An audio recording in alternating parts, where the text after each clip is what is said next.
On the way. On the way now. Go, dude. Touch me. Back away. Walking the vehicle. What you gonna do? Move back. Please move back. Move back. Come on. What you gonna do? Move back. Move back. What? This isn't backing up for you? What? Piece of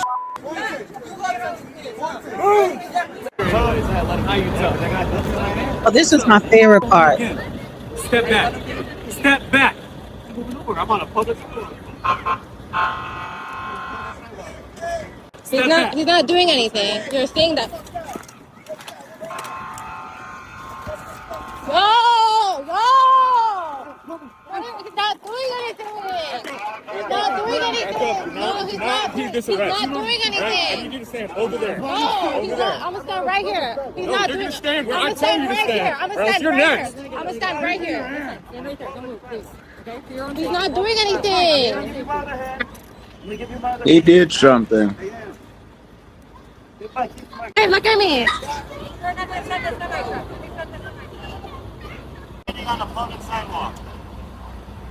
Can you hear me? Yeah, that's my boyfriend. That's my boyfriend. Huh? That's my boyfriend, yes. Okay. You know his name? Yeah, so yeah. Okay. Oh, cyanide.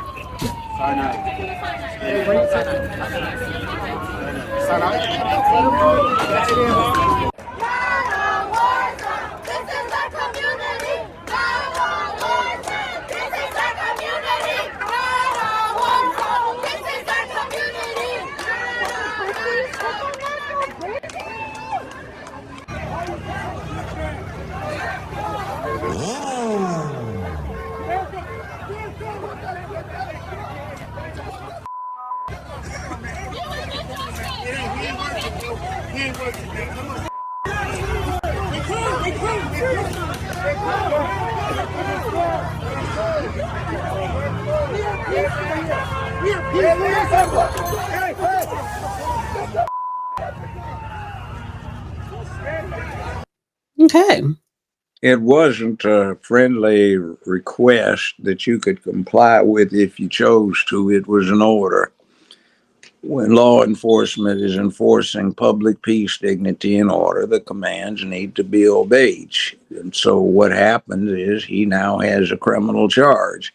And his girlfriend he isn't doing anything. So what? He got told to move. He needs to move. That's like saying, I chose to keep going down the street when the cops were trying to divert me to go a different way.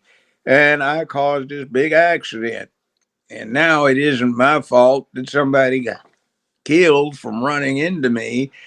I was just doing what I wanted to do. Well, you see, this authority to give the orders that must be obeyed come from the same thing. It's like, excuse me, fool, keep going, but the road's out, and if you keep going another 100 yards, you'll fall off the edge of this particular elevated roadway and you might die. So they have the authority that comes from stuff like that to give orders. Right. So here's the thing, They're though. not going to put up with this order. They were attempting to effectuate lawful arrest for people that were feloniously violating American law. So somebody's interfering with the arrest process. They act at their own peril, and he got dumped. He thought he didn't have to, but he did. So the mayor, Idiot. he held a press conference aiming to create an ice-free zones with a new order to stop agents from using city property. Can't do that. And if he tries, what did I say? Title 8, Section 1324. It's a felony. So let them keep doing it, and all they have to do is show the videos of him doing that and any action taken in accordance, and it becomes a conspiracy. Then this fool is setting himself up for a criminal case, and he'll be whining about he's being picked on, but he's breaking the law. giving aid, counsel, procurement, assistance, sheltering, advising, etc., etc. All of that's part of 8/13/24, and they'll Right. love to get in touch with him when he winds up getting locked up, but they'd probably put him in protective custody. Um, Let me play this clip. And they'll probably get Past- Yabba Dabba Doo too going along with him. We are here today to talk about the events that have transpired over the past week. The past week revealed the true face of the administration's immigration enforcement in our city, and the entire world was able to witness that. On Tuesday, federal immigration agents raided an apartment building in the South Shore community in the middle of the night. This building was managed by a slumlord that people have all been clear about. The city actually sued the owner in February over 15 building code violations. The residents were dealing with deplorable conditions already, and this was before ICE trampled on them. But when they came in the middle of the night, they terrorized the families that were living there. There were children who were without clothing. Oh, God. They were here we zip tied, go again. taken outside at 3 o'clock in the morning. A senior resident, an American citizen with no warrants, was taken outside and handcuffed for 3 hours. I heard this fool. He'll be whining about they're picking on him. So what's the landlord got to do with it?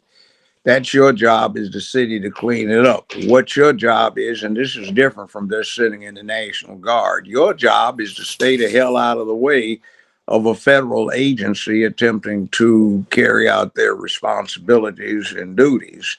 They are there to make arrest for violation of United States law, and you're attempting to aid and abet its violation or its concealment or to prevent or interfere with them being apprehended and taken into custody. That's felonious. So he said that the ICE agents came in there without warrants, but they don't need That's a warrant. not his business. But they don't need a warrant. They don't need a warrant to effectuate an arrest, an active arrest. There is a unique situation when it comes to border matters. So let them work that out with federal court. He's not licensed as an attorney, and he has not been retained to represent the individuals in question. So he's got no business doing it. Right. I hope they jack all of these blue freaks up. Jack every one of them up. They've let the cities go to hell. They don't know what they're doing, or if they do, they are disregarding it. And they have this sick agenda, this new theology that they're trying to impose on everybody. They want the boys in the girls' bathrooms, and they want to take children to the vets so they can be fixed, and all sorts of other sick things. And they want to impose their theology on the rest of us. And that would be the only one that would be allowed to do that, which is against American law. So it cannot be. Their whole policy is dirt, shit, cheap, obvious, and garbage.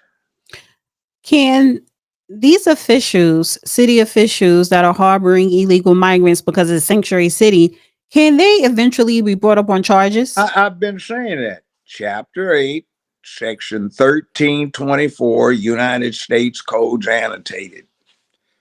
Every single one of them can be brought up on charges if a grand jury finds probable cause, which is more likely than not. And it does not have to be beyond a reasonable doubt. Well, Trump probably will bring them up on charges. Well, it's not Trump, although Justice Roberts wrote an opinion long time ago that sustained an earlier case and said that the attorney general is the secretary for the president in the president's cabinet, the president under the Constitution is in charge of the executive authority, which includes prosecuting on behalf of the United States and representing the United States. And the Attorney General is only his secretary. So essentially, he has a constitutional right and duty to consult with, confer with, make recommendations to, and oversee what the Attorney General is doing. And he makes the nomination.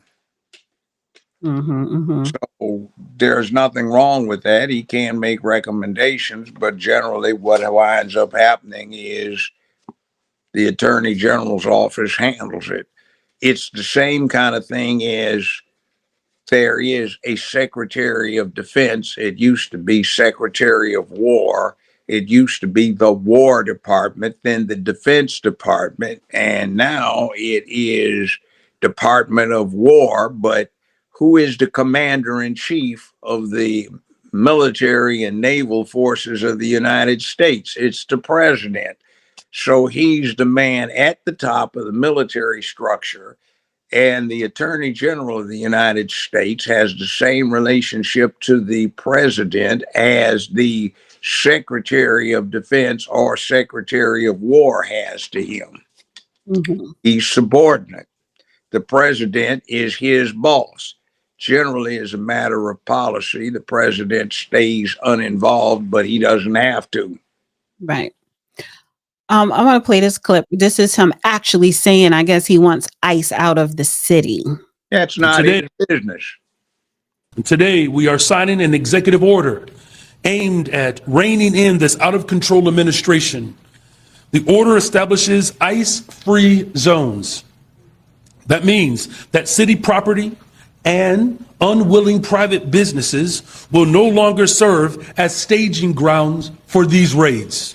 And today we are signing a staging ground for these. Oh, you actually are stupid and fool enough to sign your name to something that clearly violates the provisions of Title 8, Section 1324 United States Codes. You are a damn fool. That's like I'm ordering my people to go out and hold up the Federal Reserve. I'm ordering my people to go out and issue counterfeit because Chicago needs money. I'm ordering my people to interfere with the FBI doing its investigative businesses. I'm ordering my people to go out and interfere with IRS. You are a damn fool. And if you're stupid enough to be unaware of the law, what is it? Ignorance of the law is no excuse. You are just a damn fool when you are the mayor. And by the way, the statute specifically notes that official status does not exempt one from the application of the law. So jail time, Tish and Fanny, you know. I'm going to play this clip of more violence in Chicago. Hey, and it makes it worse because you remember when we were talking about the sentencing guidelines for Diddy? Yeah, we're going to get into that in a minute. No. The same sentencing guidelines will apply to the mayor of Chicago. One of the aggravating circumstances is being a public official and holding a position of public trust. And whether or not you have more influence on people than most, and in your official capacity, you are. So those same sentencing guidelines will apply to Mayor of Chicago with his ignorant, stupid, dumbass self. So I'm tickled because, as we've seen, it takes a while, doesn't it? Once they decide to get you. So here we go, loop-de-loop. So and he will be having anxiety and maybe an early heart attack from the stress of awaiting the outcome of the criminal proceedings. But anyway, All right, welcome in here to Live Now from Fox. We are following some breaking news, just getting this in here. Let's put this up on your screen as we're learning Department of Homeland Security Secretary Kristi Noem saying she's going to deploy more special operations to Chicago. Here's what this says. Today in Chicago, members of our brave law enforcement were attacked, rammed, and boxed in by 10 vehicles, including an attacker with a semi-automatic weapon. I'm deploying more special operations to control the scene. Reinforcements are on their way. If you see a law enforcement officer today, thank them. This post coming shortly after we did see another social media post here from Department of Homeland Security Assistant Secretary Tricia McLaughlin after she shared that federal agents were rammed and boxed in by 10 cars in Broadview, Illinois, and that's where anti-U.S. Immigration and Customs Enforcement crowds have been gathering for days. DHS said agents were unable to move their vehicles and they had to exit. One of the drivers accused of ramming into the law enforcement vehicle was armed with a semi-automatic weapon, as we just shared with you here. McLaughlin said officers, quote, were forced to deploy their weapons and fire defensive shots at an armed U.S. citizen. McLaughlin also noted that the armed woman, who was a U.S. citizen, was named in a Customs and Border Protection Intelligence Bulletin. The woman allegedly doxed agents. No law enforcement officers were seriously injured during this incident, adding that the situation is evolving as you are taking a live look now at Chicago. The agents were reportedly performing a routine patrol in Broadview, which is a suburb of Chicago, when the alleged assault occurred. Now, I also wanted to share here some video that we do have from yesterday as Fox News witnessed more than a dozen protesters being arrested in the streets near the ICE processing center in Broadview. Local authorities charged at least 5 people. DHS Secretary Kristi Noem saying yesterday that she and her team also were blocked from accessing the Village of Broadview Municipal Building, located about 12 miles west of downtown Chicago. Noem said that she and her team were stopping for a quick bathroom break. And in the same post on social media, Noem slammed Illinois Governor J.B. Pritzker as well. So this is a video from yesterday there. I just wanted to clarify that, but we are learning here. If we could go back to this first post here from Kristi Noem. I'm asking my producer to pull that back up. Interestingly enough, they're going to send in the National Guard. They're going to send in maybe reserves.